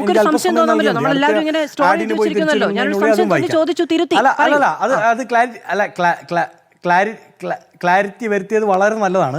അപ്പോൾ അതിനോടൊപ്പം തന്നെ ഞാൻ ഉന്നയിക്കുന്ന പൊളിറ്റിക്കൽ ആരോപണത്തിന് എനിക്ക് എൻ്റെതായിട്ടുള്ള റെസ്പോൺസിബിലിറ്റി ഉണ്ടല്ലോ. അപ്പോൾ അതിൻ്റെ അടിസ്ഥാന ഡോക്യുമെൻ്റ് എന്താണെന്ന് ഞാൻ പറയണമല്ലോ. അതാണ് ഞാൻ പറഞ്ഞത്, അത്രേ ഉള്ളൂ. പക്ഷേ ഞാൻ പറഞ്ഞു വന്നത്, അപ്പോൾ വീണ വിജയൻ പറയുന്നു എൻ്റെ കമ്പനിയെ, എക്സാലോജിക് എന്ന് പറയുന്ന യാതൊരു ലോജിക്കുമില്ലാത്ത കമ്പനിയെ ഈ പറയുന്ന കരിമണൽ കർത്തയുടെ കമ്പനി സമീപിച്ചു. എന്തിന് സമീപിച്ചു? ഒരു സോഫ്റ്റ്വെയറിന് വേണ്ടി സമീപിച്ചു. എന്നാൽ മാധു റിപ്പോർട്ടറിൽ ജോയിൻ ചെയ്ത് ആദ്യ മാസം ജോലി ചെയ്തതിന് ശേഷമാണല്ലോ അങ്ങേക്ക് സാലറി ഡെബിറ്റ് ആവുന്നത്. അല്ലാതെ ഇന്റർവ്യൂവിന് അങ്ങേക്ക് ലെറ്റർ വന്നതിന്റെ അടുത്ത മണിക്കൂർ തൊട്ട് സാലറി വരില്ലല്ലോ. പക്ഷെ ഇവിടെ എങ്ങനെയാണ്? ഇവർ തമ്മിൽ ആ സംസാരമുണ്ടായതിന്റെ അടുത്ത നിമിഷം തൊട്ട് പൈസ വരാൻ തുടങ്ങി. അതിന് മുമ്പ് 50 ലക്ഷം രൂപ കൈവായ്പ കൊടുത്തിരുന്നു, അതോടെ നിൽക്കട്ടെ. അപ്പോൾ ഈ പൈസ വരാൻ തുടങ്ങി.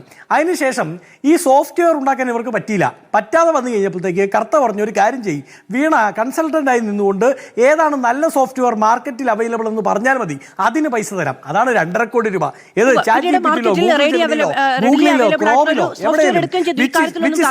ഇതിലെവിടെയും ഈ ചോദ്യങ്ങളൊക്കെ അങ്ങ് ഈ ചർച്ചയുടെ തുടക്കത്തിൽ ഞാൻ പറഞ്ഞു തുടങ്ങിയ ഒരു ലൈനിൽ നിന്നാണ് അങ്ങ് തന്നെ സംസാരിച്ചു തുടങ്ങി. ഇതിലൊന്നും തർക്കമില്ല. ഞാൻ അങ്ങയോട് ചോദിച്ചത്, ഇപ്പൊ അങ്ങ് പറയുന്നു അത് ഇ ഡി ആണ് മറുപടി പറയേണ്ടതെന്ന്. ഇ ഡി പറഞ്ഞിരിക്കുന്ന കാര്യങ്ങൾ ഉന്നയിച്ച് രാഷ്ട്രീയ ആരോപണങ്ങൾ ഉന്നയിക്കുന്ന ആളുകൾക്ക് സ്വാഭാവികമായും ഇ ഡിയുമായി ബന്ധപ്പെട്ട് വരുന്ന ഒരു ചോദ്യത്തിന് മറുപടി പറയേണ്ടി വരില്ല. ഇപ്പം ഇ ഡി ഇങ്ങനൊരു കാര്യം, ഇങ്ങനൊരു പുതിയ റിലീസ് വന്നതിന്റെ പശ്ചാത്തലത്തിലാണ് KM ഷാജി പറഞ്ഞത് അവർ ചെയ്ത പാപത്തിന്റെ ഫലമാണ് അവർ അനുഭവിക്കേണ്ടി വരുന്നത് എന്ന്. മുഖ്യമന്ത്രി VD സതീശൻ പറഞ്ഞത് അവർ പറയുന്നതും ചെയ്യുന്നതും രണ്ടും രണ്ടാണെന്ന് ബോധ്യപ്പെട്ടില്ലേ ഇപ്പോഴത്തെ വാർത്തകളുടെ അടിസ്ഥാനത്തിൽ നിന്ന്. അപ്പോൾ ആ വാർത്തകളും ഇ ഡിയുടെ വാർത്താക്കുറിപ്പും കോൺഗ്രസ് വിശ്വസിക്കുന്നു, UDF വിശ്വസിക്കുന്നു. സ്വാഭാവികമായും എനിക്ക് UDFന്റെ പ്രതിനിധിയോട്, കോൺഗ്രസിന്റെ പ്രതിനിധിയോട് ചോദിക്കാമല്ലോ, എന്തുകൊണ്ട് 182 കോടിയിൽ 2.5 കോടി, അതിനപ്പുറത്തേക്കുള്ള ഒരു ഹ്യൂജ് എമൗണ്ടിനെ കുറിച്ച് ഇ ഡിക്ക് യാതൊരു തരത്തിലുള്ള ചിന്തയുമില്ല? നിങ്ങളെയും വേട്ടയാടിയിട്ടുണ്ടല്ലോ, നിങ്ങളുടെ ഏറ്റവും പ്രധാനപ്പെട്ട നേതാക്കളെയും. നിങ്ങൾ രാഷ്ട്രീയ വേട്ട എന്ന് തന്നെയല്ലേ പറഞ്ഞത്? CPM ചോദിക്കുന്നതിന് മറുപടി പറയാമല്ലോ. അല്ല, ഞങ്ങൾ രാഷ്ട്രീയ വേട്ട എന്ന് പറഞ്ഞിട്ടുമുണ്ട്, നിയമപരമായ നടപടികൾ സ്വീകരിച്ചിട്ടുമുണ്ട്. ഈ രാജ്യത്ത് സെൻട്രൽ ഏജൻസികൾ 106 കേസുകളാണ് മാധു ഈ 10 വർഷക്കാലത്തിനിടയിൽ എടുത്തത്. ആ 106-ൽ 102 കേസുകൾ, അതായത് 4 കേസുകൾ ഒഴികെ 102 കേസുകളും പ്രതിപക്ഷ നേതാക്കൾക്കെതിരായിരുന്നു. 98 കേസുണ്ടല്ലോ കോൺഗ്രസ് നേതാക്കൾക്കെതിരായിട്ടാണ്, 98 എണ്ണം. അപ്പോൾ ഇ ഡിയുടെ രാഷ്ട്രീയ വേട്ടയെ പറ്റിയൊക്കെ പറയാൻ ഞങ്ങളെക്കാൾ അർഹതയുള്ള മറ്റാരും ഇവിടെ ഇല്ല. അപ്പോൾ ഇ ഡി അന്വേഷിക്കുന്നത് ഏത് എക്സ്റ്റെൻഡിലാണ് എന്നത് നമുക്ക് അവരുടെ കയ്യിൽ കൂച്ചുവിലങ്ങിടാൻ പറ്റുന്നതല്ല. അവരന്വേഷിക്കട്ടെ. അതിൽ അവർക്ക് ചില വെസ്റ്റേൺ ഇൻട്രസ്റ്റ് ഉണ്ട് എന്ന് തോന്നിയാൽ ആ ഘട്ടത്തിൽ ഇടപെടാൻ കോൺഗ്രസിന് യാതൊരു മടിയില്ല. ഞാൻ എന്തുകൊണ്ടാണ് ഈ ക്രൊണോളജി ബേസിൽ ഇത് പറഞ്ഞു വന്നതെന്ന് ചോദിച്ചാൽ, ഈ ഘട്ടത്തിൽ ഒരിടത്തും എന്താണ് ഡെലിവറി ചെയ്ത സർവീസ് എന്ന് ഒറ്റ വരി വാചകത്തിൽ പറയാൻ പറ്റുന്ന ഉത്തരം പറയാൻ CPM-നോ അവൈലബിൾ സെക്രട്ടേറിയറ്റ് വിളിച്ച പാർട്ടി സെക്രട്ടറിക്കോ കോടിയേരി ബാലകൃഷ്ണനെ ന്യായീകരിക്കാത്ത CPM-നോ അദ്ദേഹത്തിൻ്റെ മക്കളെ ന്യായീകരിക്കാത്ത CPM-നോ പറ്റിയിട്ടില്ല എന്നുള്ളതാണ് പ്രശ്നം. 1. 2, ഇപ്പോൾ ഈ പറയുന്ന അവിടുത്തെ ജില്ലാ സെക്രട്ടറിയുടെ വീട്ടിൽ ചെന്നു എന്നൊക്കെ പറയുന്നുണ്ടല്ലോ, അവരുടെ വൈഫിൻ്റെ പേരിലാണ് കമ്പനി. ഇപ്പോൾ ഈ റിയാസിന്റെ സുഹൃത്തുക്കൾ എന്ന് പറയുന്ന ജില്ലാ സെക്രട്ടേറിയറ്റ് മെമ്പർമാരുടെ പേരിലല്ല കമ്പനി, അവരുടെ ഭാര്യമാരുടെ പേരിലാണ് കമ്പനി. അന്വേഷണം ആ ഘട്ടത്തിലേക്ക് പോകേണ്ടതായി വരും. നോക്കൂ, ഈ പറയുന്ന എന്താണ് ബന്ധു നിയമനം എന്ന് പറഞ്ഞ് ഇ പി ജയരാജനെ കൊണ്ട് രാജിവെപ്പിച്ച പാർട്ടിയാണ്. ആ പാർട്ടിയുടെ കീഴിലാണ് ജില്ലാ സെക്രട്ടറിയുടെ ഭാര്യമാരുടെ പേരിൽ സവിസ്തരം ഈ പേപ്പർ കമ്പനികൾ. അപ്പോൾ ഒരാൾക്കൊരു നീതി, അല്ലെങ്കിൽ ഒരു പക്ഷത്തിനൊരു നീതിയും മറ്റൊരു പക്ഷത്തിന് മറ്റൊരു നീതിയുമാണോ CPM-ൽ എന്ന പ്രധാനപ്പെട്ട ചോദ്യമല്ലേ? അത് അതിൻ്റെ ഒരു പൊളിറ്റിക്കൽ വേർഷനാണ്. അതുകൂടി ഞാൻ പറഞ്ഞു പോകും. അപ്പോൾ ഞങ്ങളെ സംബന്ധിച്ച് ഇതൊരു പൊളിറ്റിക്കൽ വെണ്ടേറ്റയാണെങ്കിൽ, ഇതൊരു രാഷ്ട്രീയ വേട്ടയാടലാണെങ്കിൽ ഞങ്ങൾ അവരുടെ കൂടെ നിൽക്കാം. ആരുടെ കൂടെ? വീണ തൈക്കണ്ടിയുടെയും റിയാസിന്റെയും പിണറായി വിജയന്റെയും കൂടെ നിൽക്കാം. ഞങ്ങൾ സമരത്തിന് കൂടെ വരാം. പക്ഷെ ഒരു വാക്കിൽ ഉത്തരം പറയണം. ഏത് സർവീസാണ് എക്സാലോജിക്കലുമായി ബന്ധപ്പെട്ട് ഞാൻ ഈ ചർച്ചയുടെ തുടക്കത്തിൽ പറഞ്ഞതും ആ വഴി തന്നെയാണ്. എക്സാലോജിക്കലുമായി ബന്ധപ്പെട്ട് എന്തു സേവനം, എന്തിന് പണം വാങ്ങി എന്ന ചോദ്യത്തിന് ഇതുവരെയും മറുപടി വ്യക്തമായി പറഞ്ഞിട്ടില്ല എന്നുള്ളത്. പക്ഷേ ഈ 182 കോടിയും അങ്ങനെ വിശദീകരിക്കാതിരുന്ന കോടികൾ തന്നെയാണ്. അതുകൊണ്ട് തന്നെയാണ് അതുമായി ബന്ധപ്പെട്ട അന്വേഷണം തുടങ്ങിയത്. അതുകൊണ്ട് തന്നെയാണ് അതുമായി ബന്ധപ്പെട്ട അന്വേഷണങ്ങൾ മുന്നോട്ട് പോവുകയും കർത്തിയുടെ വീട്ടിൽ റെയ്ഡ് നടത്തുകയും അവിടെ നിന്ന് ഡയറികൾ കണ്ടെത്തുകയും ഈ പറയുന്ന വിവരങ്ങൾ മുഴുവൻ പുറത്തു വരികയും ചെയ്തത്. അപ്പോൾ ആ 180 കോടിയിലും ഇല്ലാത്ത ഒരു താല്പര്യം ഇടുക്കി 2.5 കോടിയിൽ 2.78 കോടിയിൽ ഉണ്ട് എന്നതാണ് CPM-ന്റെ ഒരു പ്രതിരോധം. അങ്ങ് പറയുന്നത് ശരിയാണ്.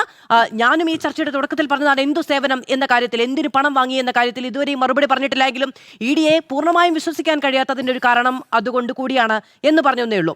ശ്രീ MR അഭിലാഷ്, ഇപ്പോൾ ഈ ആദ്യത്തെ ദിവസം തിരുവനന്തപുരത്ത് T വീണയുടെ വസതിയിൽ നടത്തിയ റെയ്ഡുമായി ബന്ധപ്പെട്ട ചില റിട്ടേൺ അക്കൗണ്ടുകളുടെ വിവരങ്ങൾ, അതോടൊപ്പം ചില റിട്ടേൺ നോട്ട്സ്, ഇതൊക്കെ കണ്ടെത്തി എന്നുള്ളതാണ് നമുക്കറിയാവുന്നതാണ്. ജെയിൻ ഹവാല കേസ് മുതൽ ഇങ്ങോട്ട് പലതരത്തിലുള്ള ഈ കേസുകളുമായി ബന്ധപ്പെട്ട് അത്തരത്തിലുള്ള കുറിപ്പുകളുടെ നിയമസാധുത അല്ലെങ്കിൽ അതിനെ പിന്തുണയ്ക്കുന്ന തരത്തിലുള്ള തെളിവുകൾ കൂടി കണ്ടെത്തേണ്ടി വരുന്നുണ്ട്. പിന്നീട് കോഴിക്കോട് 9 ഇടങ്ങളിൽ നടത്തിയ റെയ്ഡിൽ കൂടുതൽ വിവരങ്ങൾ കിട്ടുന്നു. ഹവാല ഇടപാടുമായി അടക്കം ബന്ധിപ്പിക്കാവുന്ന വിവരങ്ങൾ കിട്ടി എന്നതാണ് ED വാർത്താക്കുറിപ്പിലൂടെ വ്യക്തമാക്കുന്നത്. അങ്ങനെയാണ് എങ്കിൽ മാത്രമല്ല 20 കോടി മെയിൻറ്റെയിൻ ചെയ്യുന്ന അക്കൗണ്ടുമായി ബന്ധപ്പെട്ട വിവരങ്ങളൊക്കെ ഉണ്ട് എന്നത് ED സാമ്പത്തിക കാര്യങ്ങൾ കൂടി അന്വേഷിക്കുന്ന ഒരു ഏജൻസിയാണല്ലോ. അവർക്ക് നൊടിയിടയിൽ കിട്ടുന്ന വിവരമല്ലേ? മധു, അഴിമതി നിരോധന നിയമവുമായിട്ട് ബന്ധപ്പെട്ട് നടത്തിയിട്ടുള്ള ഇൻവെസ്റ്റിഗേഷനും അതിനനുബന്ധമായിട്ടുള്ള നിയമ നടപടികളിലും ഉള്ള തെളിവ് മൂല്യമല്ല എൻഫോഴ്സ്മെന്റ് ഡയറക്ടറേറ്റിന്റെ PMLA നിയമവുമായി ബന്ധപ്പെട്ട അന്വേഷണത്തിലും റെയ്ഡിലും കണ്ടെത്തുന്ന ഡോക്യുമെന്റ്സിന്റെ നിയമസാധുത. റെയ്ഡ് നടത്തുന്നത് PMLA നിയമത്തിന്റെ 17-ാം വകുപ്പ് പ്രകാരമാണ്. ആ റെയ്ഡ് നടത്തി കണ്ടെത്തുന്ന റിക്കവറി എന്ന് പറയുന്നതിന് ഇൻവെന്ററി തയ്യാറാക്കേണ്ടതായിട്ടുണ്ട്. നിയമപ്രകാരമുള്ള മഹസറോടുകൂടി അത് അഡ്ജുഡിക്കേറ്റിംഗ് അതോറിറ്റിക്ക് അയച്ചു കൊടുക്കേണ്ടതായിട്ടുണ്ട്. ഈ PMLA നിയമത്തിന്റെ 22-ാം വകുപ്പ് പ്രകാരം ഒരു പ്രിസംഷനാണ്. അപ്പോൾ അത്തരത്തിൽ കണ്ടെത്തുന്ന ഡോക്യുമെന്റ്സിന് ആരുമായിട്ട് ബന്ധപ്പെട്ടാണോ അത്തരത്തിലൊരു അലിഗേഷൻ നിലനിൽക്കുന്നത് അവരുടെ കസ്റ്റഡിയിൽ നിന്നോ അവരുടെ നിയന്ത്രണത്തിലുള്ള സ്ഥലത്ത് നിന്നോ കണ്ടെത്തി കഴിഞ്ഞു കഴിഞ്ഞാൽ 22-ാം വകുപ്പ് പ്രകാരം ഒരു പ്രിസംഷനുണ്ട്. ആ പ്രിസംഷൻ എന്ന് പറയുന്നത് റിബട്ടബിൾ ആയിട്ടുള്ള പ്രിസംഷനാണ്. നമുക്ക് അത് റിബട്ട് ചെയ്യാൻ നമുക്ക് കഴിയുന്നതാണ്. ആരാണോ കുറ്റാരോപിതയായി നിൽക്കുന്നത് അവർക്ക് റിബട്ട് ചെയ്യാം. നെവർദലെസ് അതിനകത്ത് പ്രിസംഷൻ ഉണ്ട്. അപ്പം പ്രിസംഷൻ എന്ന് പറയുന്നത് വളരെയധികം സാധുത ഈ റിക്കവറിക്ക് കൊടുക്കുന്നുണ്ട് എന്ന് മാത്രമല്ല, ഇപ്പോൾ ഈ ഫെമ നിയമങ്ങളുമായിട്ട് ബന്ധപ്പെട്ട് ഇത്തരത്തിൽ എന്തുകൊണ്ടാണ് ഈ ഡയറി സൂക്ഷിക്കുന്നതെന്ന് പറഞ്ഞു കഴിഞ്ഞാൽ, ഈ പണം രാജ്യത്തിന് പുറത്തേക്ക് കടത്തുന്നവർ അവരൊരു പക്ഷേ വൈറ്റ് കോളർ ക്രിമിനൽസ് ആയിരിക്കാം, സാധാരണ അതിനകത്ത് ക്യാരിയേഴ്സ് ഉണ്ടാകാം, പലതരത്തിൽ അവർ മൂലമോ അല്ലെങ്കിൽ അങ്ങനെയുള്ള വ്യക്തികൾക്ക് വേണ്ടിയോ ഇങ്ങനെ കടത്തുമ്പോൾ അവർ ഡിജിറ്റൽ ട്രെയിൽസ് കഴിയുന്നതും ലീവ് ചെയ്യില്ല. ആ ഡിജിറ്റൽ ട്രെയിൽസ് ഇല്ലാത്തത് കൊണ്ട് തന്നെ ആരാണോ ഇത് ഇനീഷ്യേറ്റ് ചെയ്യുന്നത് അവർ ഫിസിക്കലി വെരിഫയബിൾ ആയിട്ടുള്ള ഒരു ബുക്ക് വെക്കുക എന്നുള്ളതാണ് അവരെ സംബന്ധിച്ചിടത്തോളം ഏറ്റവും സേഫ് ആയിട്ടുള്ള കാര്യം. അതുകൊണ്ട് തന്നെയാണ് ഈ ഫെറ നിയമങ്ങളുമായിട്ട് ബന്ധപ്പെട്ട് ഇത്തരത്തിൽ നടക്കുന്ന റെയ്ഡുകളിലൊക്കെ ഈ കണ്ടെത്തുന്ന ബുക്കുകൾക്ക് വളരെയധികം പ്രാധാന്യമുള്ളത്. അത് സുപ്രീം കോടതി ശരിയാണ്, ഹവാല കേസിലും മറ്റനുബന്ധ കേസുകളിലുമൊക്കെ കോടതിയുടെ വിധി ഉണ്ടായിട്ടുണ്ട്. അങ്ങനെ കണ്ടെത്തുന്ന ബുക്കുകൾ ഒരു സാധാരണ ബിസിനസിന്റെ ഭാഗമായുള്ള ക്രയവിക്രയങ്ങൾ രേഖപ്പെടുത്തുന്ന ബുക്ക് ഓഫ് അക്കൗണ്ട് ആയിരിക്കണം അതിന് മൂല്യം എന്നത് പറയുന്നുണ്ട്. പക്ഷേ ഇത് PMLA നിയമവുമായിട്ട് ബന്ധപ്പെട്ട ഒരു ട്രാൻസാക്ഷൻ ആണെന്നും പിന്നെ ഇതിനകത്ത് ഫെമ വരുന്നുണ്ട് എന്നുള്ളത് കൊണ്ടും ഈ ഇപ്പോൾ കണ്ടെത്തിയെന്ന് ED അവകാശപ്പെടുത്തുന്ന ഈ കണക്ക് പുസ്തകത്തിന് വളരെയധികം പ്രാധാന്യം നിയമത്തിലുണ്ട് എന്ന് മാത്രമല്ല ഈ പുസ്തകം കണ്ടെത്തിയത് കൊണ്ടുണ്ടായ ഒരു ചാർജല്ല, ഇത് വ്യക്തമായിട്ട് മണി ലോണ്ടറിങ് ഒരു കോർപ്പറേറ്റ് ഫ്രോഡുമായി ബന്ധപ്പെട്ട അന്വേഷിക്കുന്നതിന്റെ ഭാഗമായിട്ടാണ് അവർ കണ്ടെത്തുകയുണ്ടായത്.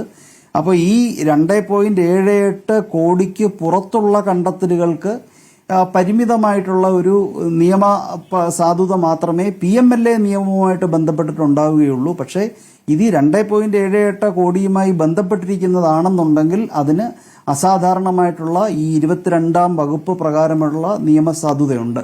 അപ്പോൾ സുപ്രീം കോടതിയുടെ പഴയകാല ജഡ്ജ്മെന്റുകൾ ഉദ്ധരിച്ചുകൊണ്ട് അല്ലെങ്കിൽ അതിനെ റിലൈ ചെയ്തുകൊണ്ട് ഈ കണക്ക് പുസ്തകത്തിന് ഒരു പ്രാധാന്യവും ഇല്ല എന്ന് പറയാൻ നമുക്ക് കഴിയില്ല. എന്ന് മാത്രമല്ല, ഇവിടെ കുറ്റാരോപിതയായി നിൽക്കുന്ന വ്യക്തിയുടെ കൈയക്ഷരം അവർ ശാസ്ത്രീയ പരിശോധനകൾക്ക് വിധേയമായി അതാണോ എന്നുള്ളത് പരിശോധിക്കുവാൻ അവർ വിട്ടിട്ടുണ്ട്. അങ്ങനെയൊക്കെയുള്ള കണ്ടെത്തലുകൾ വരുന്ന സ്ഥിതിക്ക് പിന്നെ അതുകൂടാതെ അന്വേഷണവുമായി ബന്ധപ്പെട്ട ചില കാര്യങ്ങളുമുണ്ട്. എന്തുകൊണ്ട് ഈ കണക്ക് പുസ്തകത്തിനും അതിനകത്തെ എൻട്രിക്കും നിയമസാധുത പിന്നീട് കൈവരാമെന്നുള്ളത്.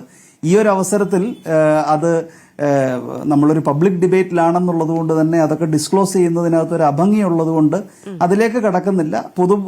സാധാരണ നിയമ തത്വങ്ങളുടെ അടിസ്ഥാനത്തിൽ നടത്തുന്ന വിശകലനം മാത്രമാണ് ഞാനിപ്പോൾ പറഞ്ഞത്. അപ്പോൾ ഈ കണക്ക് പുസ്തകത്തിന് പ്രാധാന്യമുണ്ട് PMLA റിക്കവറിയിൽ, മധു, ഫെമയിലും. അതിനോടൊപ്പം തന്നെ ഇന്നലെയൊക്കെ ഏറ്റവും അധികം വിമർശിക്കപ്പെട്ട ഒന്ന് എന്ന് പറയുന്നത് ഇത്രയധികം നിയമപ്രശ്നങ്ങൾ ഉണ്ടായിട്ടും ഈ തരത്തിൽ വീണ ടി പേപ്പർ നോട്ട്സ് മെയിൻറ്റെയിൻ ചെയ്തു എന്ന് പറഞ്ഞാൽ അത് അവിശ്വസനീയമല്ലേ? അത് ED മാനിപ്പുലേറ്റ് ചെയ്തതായിരിക്കാം എന്നതാണ്. പക്ഷെ ഒരു വാർത്താക്കുറിപ്പ് ED ആധികാരികമായി അവർ ഓൺ ചെയ്ത് നൽകിയിരിക്കുന്ന വിവരത്തിൽ അവരുടെ ഹാൻഡ് റിട്ടൺ ആയിട്ടുള്ള ഇത്തരം കുറിപ്പുകൾ കണ്ടെത്തിയെന്ന് പറഞ്ഞാൽ അത് കോടതിയിൽ പ്രൊഡ്യൂസ് ചെയ്യേണ്ടി വരില്ലേ? ആ വക കാര്യങ്ങളിൽ കള്ളം പറഞ്ഞു പോകാൻ കഴിയുമോ? അല്ലല്ല, ഈ സാധാരണ ഇങ്ങനെയുള്ള ട്രാൻസാക്ഷൻസുമായിട്ട് ബന്ധപ്പെട്ട് ഞാൻ നേരത്തെയും സൂചിപ്പിക്കുകയുണ്ടായി, ഇതിനൊരു ഡിജിറ്റൽ ട്രേസോ ഇമെയിലിലോ കമ്പ്യൂട്ടറിലോ ഒന്നും തന്നെ ഇതിന്റെ കണക്കുകൾ ആരും സൂക്ഷിക്കാറില്ല. എല്ലാവരും ഇതിനകത്തൊക്കെ ഉൾപ്പെടുന്ന വ്യക്തികൾ അവർ ബുദ്ധിമാന്മാരാണ് എന്നതുകൊണ്ട് തന്നെ ഇത്തരത്തിലുള്ള ഡിസ്ട്രോയ് ചെയ്യാൻ കഴിയുന്ന പിന്നീട് ഒരു തെളിവും അവശേഷിപ്പിക്കാൻ കഴിയാത്ത ഡോക്യുമെന്റ്സിലാണ് കഴിയാത്ത തരത്തിലുള്ള പിന്നീട് അത് റീക്ലെയിം ചെയ്യാൻ കഴിയാത്ത തരത്തിലുള്ള രീതിയിലാണ് ഇത് സൂക്ഷിച്ചു വെക്കാറുള്ളത്. അപ്പോൾ ഈ കണക്ക് പുസ്തകം എന്തുകൊണ്ട് സൂക്ഷിച്ചു എന്ന് ചോദിച്ചു കഴിഞ്ഞാൽ ഈ കണക്ക് പുസ്തകം എപ്പോഴും വേണമെങ്കിലും നശിപ്പിക്കാം എന്ന് മാത്രമല്ല, ഈ കണക്ക് പുസ്തകം ആരുടെ നിയന്ത്രണത്തിൽ എവിടെ വേണമെങ്കിലും സൂക്ഷിച്ചു വെക്കാം.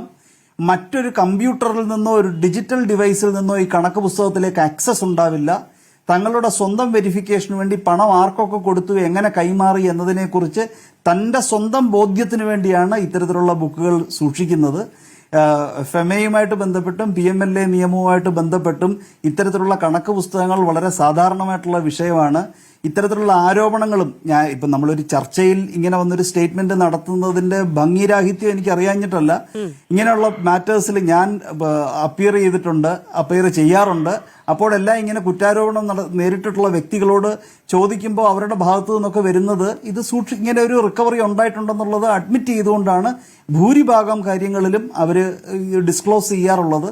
അപ്പം അവർക്ക് ശാസ്ത്രീയമായിട്ട് അപ്പം ഈ കണക്ക് പുസ്തകം കണ്ടെത്തിയത് അതൊരു മിഥ്യയാണ് അല്ലെങ്കിൽ അതൊരു തട്ടിപ്പാണ് എന്നൊരു ആരോപണം അതിനോട് ചേർന്ന് നിൽക്കുവാൻ ബുദ്ധിമുട്ടുണ്ട്. ED അന്വേഷിക്കുന്നുണ്ട് ആരുടെ കൈയക്ഷരമാണെന്നുള്ളത് അവർ ശാസ്ത്രീയ പരിശോധനയിലൂടെ കണ്ടെത്തട്ടെ. പിന്നെ അത് മാത്രമല്ല, ED ഇനി ഏജൻസി കുറ്റാരോപിതയെ ഇനി അല്ലെങ്കിൽ അവരുമായി ബന്ധപ്പെട്ട് നിൽക്കുന്നവരെയൊക്കെ അവർ സമ്മൺ ചെയ്ത് അവരുടെ സ്റ്റേറ്റ്മെന്റ്സും എടുക്കുന്നുണ്ടാകുമല്ലോ. സത്യത്തിലേക്ക് വഴി തെളിയട്ടെ അന്വേഷണത്തിലൂടെ.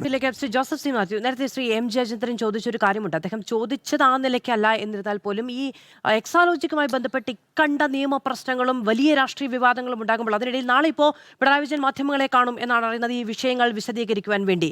അതിനിടയിൽ 2023 ലേക്കർ ഇന്ത്യ കോർപ്പ് എന്ന് പറയുന്ന ഒരു കമ്പനി രൂപീകരണം നടത്തുക, അതിന്റെ പേരിൽ ഈ പറയുന്ന പോലെ 10 ലക്ഷം രൂപ നിക്ഷേപിക്കുക, അതിലൂടെ എന്തെങ്കിലും പുതിയ സാമ്പത്തിക രാഷ്ട്രീയ ലക്ഷ്യം സാമ്പത്തിക ലക്ഷ്യം ഉണ്ടാക്കുക എന്ന് പറയുന്നത് ദുരൂഹമാണ് എന്ന് ആരോപിക്കുന്നതിനൊരു ഒരു കോമൺ സെൻസിന്റെ ഇഷ്യൂ ഇല്ലേ? ഇത്രയും പ്രശ്നങ്ങൾ ഉണ്ടാക്കുന്നതിനിടയിൽ പുതിയൊരു കമ്പനിയുമായി ബന്ധപ്പെട്ടും മറ്റെന്തെങ്കിലും ഒരു വെളുപ്പിക്കൽ അല്ലെങ്കിൽ മറ്റെന്തെങ്കിലും ഒരു ദുരൂഹ ഇടപെടലിലേക്ക് കടന്നു പോകുമോ?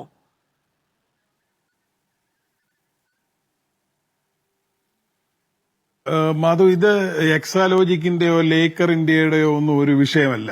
നമ്മൾ ആ പേരുകളിൽ കടന്ന് തത്തിക്കളിക്കുകയാണ്. അതായത് പുതിയ ഈ ഷെൽ കമ്പനികൾ എന്ന് പറയുന്നത് തന്നെ എങ്ങനെയാണ്? നേരത്തെ പറഞ്ഞതുപോലെ ഷെൽ കമ്പനികൾ എന്ന് പറയുന്നത് ഒരു നോട്ട് നിരോധനത്തിന്റെ ഒന്നും പശ്ചാത്തലത്തിലൊന്നും വന്നത് മാത്രമല്ല. നമ്മളിവിടെ വളന്തക്കാട് ശോഭ സിറ്റിയുമായി ബന്ധപ്പെട്ട് വന്ന സമയത്ത് തിരുവനന്തപുരത്ത് എറണാകുളം ROC അവിടെ ഫാരിസിന്റെ ഒക്കെ നേതൃത്വത്തിൽ ഓരോ കമ്പനികൾ രജിസ്റ്റർ ചെയ്ത് ലാൻഡ് സീലിംഗിനെ മറികടക്കാൻ നടത്തുന്നതിനെ കുറിച്ച് ഷെൽ കമ്പനികളെ കുറിച്ച് നോട്ട് മന്ത്രാലയത്തിന് കൊടുത്തതാണ്. അത് നമ്മളത് ചർച്ച ചെയ്താണ്. അപ്പൊ ഞാൻ പറയുന്നത് ഇത് നേരത്തെ മുതലേ ഉള്ളതാണ്. ഈ പൈസ കയ്യിൽ വെച്ചിരിക്കുന്നവർക്ക് ഇത് വെളുപ്പിക്കുക. ലോണ്ടറിങ് എന്നുള്ള വാക്കിന്റെ അർത്ഥം തന്നെ അതാണല്ലോ. ലോണ്ടറിങ് വെളുപ്പിച്ചെടുക്കുക. അപ്പൊ ഇത് നമ്മൾ ബാങ്കിൽ പോയാൽ ടാക്സ് അടച്ചാൽ ഇതൊന്നും പ്രശ്നമില്ല എന്ന് പറഞ്ഞാല് ബാങ്കിൽ പോവുകയും ടാക്സ് അടയ്ക്കുകയും ചെയ്യുന്നവരാണ് ഇതിന്റെ സോഴ്സ് വെളുപ്പിച്ചെടുക്കാൻ ശ്രമിക്കുന്നു എന്നുള്ളതാണ് മണി ലോണ്ടറിങ്ങിന്റെ യഥാർത്ഥ നിർവചനത്തിൽ പെടുന്ന ഒരു കാര്യം. അപ്പൊ നമ്മൾ നേരത്തെ ഇവിടെ പറഞ്ഞതുപോലെ മാധു ചോദിച്ച ഒരു കാര്യമുണ്ട്. 185 കോടിയോളം രൂപയുടെ അഴിമതി, അത് സംബന്ധിച്ച് വന്ന വിവരങ്ങൾ, അതിൽ ഈ 2.78 കോടിയുടെ പുറകെ തൂങ്ങുന്നതിന്റെ കാര്യം എന്താണ്? അതേപോലെ ചോദിച്ച വേറെ ഒരു കാര്യമുണ്ട്. ഇപ്പം വീണയുടെ കയ്യിൽ നിന്ന് ഹാൻഡ് റിട്ടേൺ അക്കൗണ്ട്സ് കൊണ്ടുവന്നു, അതിനെന്ത് നിയമസാധുത?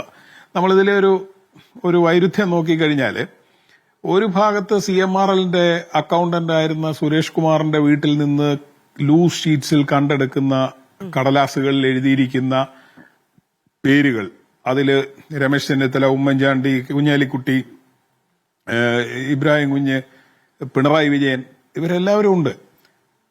അവരുടെ പിറകെ പോകാതെ നമ്മൾ മറന്നു പോകരുതാത്ത കാര്യം, അതിലും പിണറായി വിജയനുണ്ട്. 2.78 കോടി മാറ്റി വെച്ചു കഴിഞ്ഞാൽ ബാക്കി ഏതാണ്ട് വരുന്ന 184 183 കോടിയുടെ സിംഹഭാഗവും ലഭിച്ചിരിക്കുന്നത് പിണറായി വിജയനാണെന്ന് ആ കടലാസിൽ പറഞ്ഞിട്ടുണ്ട്. അത് UDFന്റെ നേതാക്കൾ മാത്രമല്ല. പക്ഷേ ഈ UDFന്റെ നേതാക്കളെല്ലാം ഇങ്ങനെ അവിടെ നിന്ന് അഴിമതിപ്പണം പറ്റുന്നു എന്നുള്ളത് നാട്ടിൽ രാഷ്ട്രീയം ശ്രദ്ധിക്കുന്ന മിക്കവാറും പേർക്ക് അറിയായിരുന്നു. എനിക്ക് ആ കാര്യത്തിൽ ഒരു സംശയവുമില്ല. അപ്പോ പക്ഷേ ഇതിന്റെ പ്രശ്നം നിങ്ങൾ നേരത്തെ പറഞ്ഞതാണ്, ആ കടലാസിന് അതിൽ തന്നെ ഒരു നിയമസാധുതയില്ല. കൊറാബറേറ്റീവ് ആയിട്ടുള്ള എവിഡൻസ് കണ്ടെത്തണം. ഇവിടെ പക്ഷേ ഈ 2.78 സംഭവിച്ചത് ഇത് യഥാർത്ഥത്തിൽ മണി ലോണ്ടറിംഗിന്റെ നിർവചനത്തിൽ പെടുത്താവുന്നത് പോലെ ഈ ഒരു തുക വൈറ്റാക്കി ഒരു സ്ഥിരം വരുമാന മാർഗം മകൾക്കും കമ്പനിക്കും ഉണ്ടാകുന്ന തരത്തിൽ ഒരു സംവിധാനം അവിടെ ഉണ്ടാക്കി വെച്ചു. അതുവഴി അതിൽ തെളിവ് അവശേഷിപ്പിച്ചു. അതുകൊണ്ട് ഒരു അന്വേഷണ ഏജൻസിയെ സംബന്ധിച്ചിടത്തോളം അത് മധുരപലഹാരം കിട്ടിയതുപോലെയാണ്. അവർക്കത് ഈസി പിക്കിംഗ് ആണ്. അവരതുകൊണ്ട് അവിടെ തുടങ്ങാമെന്ന് പറഞ്ഞു. ഒരുപക്ഷെ അത് അവിടെ അവസാനിക്കുകയും ചെയ്തേക്കാം. പക്ഷെ ഇതിന് തെളിവുകൾ അവശേഷിപ്പിക്കുന്ന ഒരു അന്വേഷണം ആരംഭിക്കുന്നു. നേരത്തെ ഇവിടെ ചൂണ്ടിക്കാണിച്ചതുപോലെ ഒരു അസസ്മെന്റ് ഇയറിലാണ് ഇൻകം ടാക്സ് നിൽക്കുക എന്നുള്ളത് കൊണ്ട് EDയോ CBIയോ അങ്ങനെ അഴിമതിയോ മണി ലോണ്ടറിങ്ങോ അന്വേഷിക്കുന്നവർ ഒരു കാലം ഇത് കഴിഞ്ഞ ടേമിലെ ക്വസ്റ്റ്യൻ ഇപ്പൊ ചോദിക്കരുതെന്ന് പറയുന്നതിലൊന്നും ഒരർത്ഥവുമില്ല. അവരുടെ മുന്നിൽ ചെന്നിട്ട് അവർ തന്നെ തന്നിരിക്കുന്ന വാർത്താക്കുറിപ്പിൽ പറയുന്നത് എന്താണ്? CMRLന് പുറത്തേക്ക് എല്ലാ വരുമാന സ്രോതസ്സുകൾക്കും അപ്പുറത്ത് ധനസമ്പാദനം നടത്തിയതായി ഞങ്ങൾക്ക് തെളിവ് ലഭിച്ചിരിക്കുന്നു. എങ്ങനെ ഈ കടലാസുകളുടെ അടിസ്ഥാനത്തിൽ തെളിവ് ലഭിച്ചു എന്നല്ല അവർ പറയുന്നത്. അന്നത്തെ വാർത്താക്കുറിപ്പിൽ ഇത് പറഞ്ഞില്ല. കടലാസുകളും ഇലക്ട്രോണിക് രേഖകളും സീസ് ചെയ്തു എന്നേ പറഞ്ഞുള്ളൂ. പക്ഷെ ആ കടലാസുകളിൽ പറഞ്ഞിരിക്കുന്ന സിം കാർഡിന്റെ ഫോട്ടോ എടുത്തു വെച്ച ആളിനെ ഉൾപ്പെടെ അക്കൗണ്ടുകളിൽ പറഞ്ഞിരിക്കുന്ന വ്യക്തികളുടെ വീട്ടിൽ ഞങ്ങൾ റെയ്ഡ് നടത്തി എന്ന് പറഞ്ഞുകൊണ്ടാണ് ഇപ്പോൾ ഈ പത്രക്കുറിപ്പ് വരുന്നത്. അപ്പോൾ ആൾക്കാർ ചോദിക്കുകയാണ്, 27-ാം തീയതി റെയ്ഡിനെ കുറിച്ച് എന്തിനാ ഇപ്പോഴത്തെ പത്രക്കുറിപ്പിൽ പറയുന്നതെന്ന് ചോദിച്ചാൽ അതിനെന്ത് പറയാനാണ്? 27-ാം തീയതി പിടിച്ചെടുത്ത രേഖകളുടെ അടിസ്ഥാനത്തിൽ ഞങ്ങൾ അവിടെ നിന്ന് കിട്ടിയ ലീഡിന്റെ അടിസ്ഥാനത്തിൽ ഇവിടെ റെയ്ഡ് നടത്തുകയും അതിൽ നിന്ന് ഈ ഹവാല കടത്തിനെ കുറിച്ചും 20.5 കോടിയെക്കുറിച്ചുമുള്ള വിവരങ്ങൾ ലഭിച്ചു എന്ന് പറയുകയാണ്. അപ്പൊ എന്ന് പറഞ്ഞാൽ ഇതിന് ദുബായിൽ അന്വേഷിക്കണം. ദുബായിലെ മാത്രം അന്വേഷിച്ചാൽ പോരാ, അബുദാബിയിൽ അന്വേഷിക്കണം. അബുദാബി കൊമേഴ്ഷ്യൽ ബാങ്കിൽ അന്വേഷിക്കേണ്ടി വരും. ഈ വഴികൾ മുഴുവൻ, അതായത് ഇവരുടെ ആദ്യത്തെ ജീവിത പങ്കാളിയായിരുന്ന, ഇപ്പോഴും സാമ്പത്തിക പങ്കാളിയായിരിക്കുന്ന വ്യക്തിയെക്കുറിച്ചും അന്വേഷിക്കേണ്ടി വരും. അദ്ദേഹത്തിന്റെ വരുമാന സ്രോതസ്സുകളെ കുറിച്ച് അന്വേഷിക്കേണ്ടി വരും. അദ്ദേഹം ഇപ്പോഴും ഇവിടുത്തെ പല ധനാഢ്യന്മാരായിട്ടുള്ള ആൾക്കാരുമായിട്ട് കമ്പനി സ്ഥാപനങ്ങൾ നടത്തിക്കൊണ്ടിരിക്കുകയാണ്. ഇതൊക്കെ അന്വേഷിക്കേണ്ടി വരും. അപ്പൊ ഇത് ഞാൻ പറയുന്നത് നീണ്ട ഒരു അന്വേഷണ പരമ്പരയാണ്. എവിടം വരെ ഇവർ പോകും എന്ന് നമുക്കറിയില്ല. ഈ ഏജൻസികൾ പോകുമെന്ന് നമുക്കറിയില്ല. പ്രിവെൻഷൻ ഓഫ് കറപ്ഷൻ അനുസരിച്ച് അന്വേഷിക്കേണ്ടതുണ്ട്. കാരണം ഇതിന്റെ ഒന്നും സ്രോതസ് എന്ന് പറയുന്നത് വീണയല്ല. വീണയ്ക്ക് ഇതിനൊന്നും ബ്രൈബ് കിട്ടാനുള്ള ഒരു തസ്തികയിലല്ല അവരിരുന്നതെന്ന് നമുക്കറിയാം.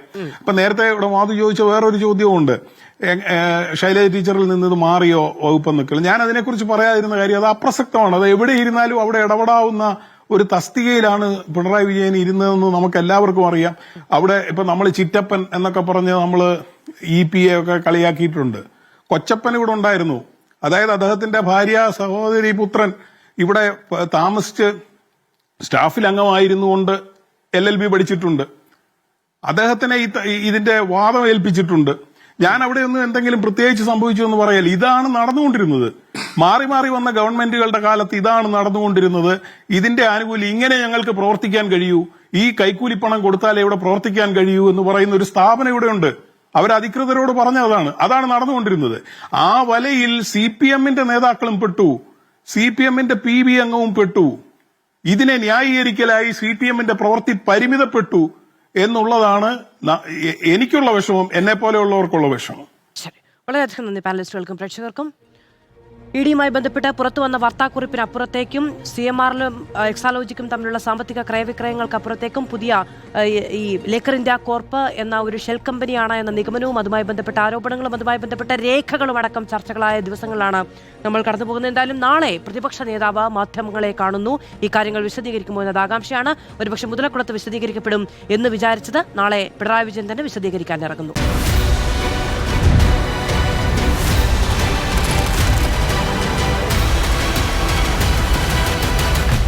Debate with Madhu Saji.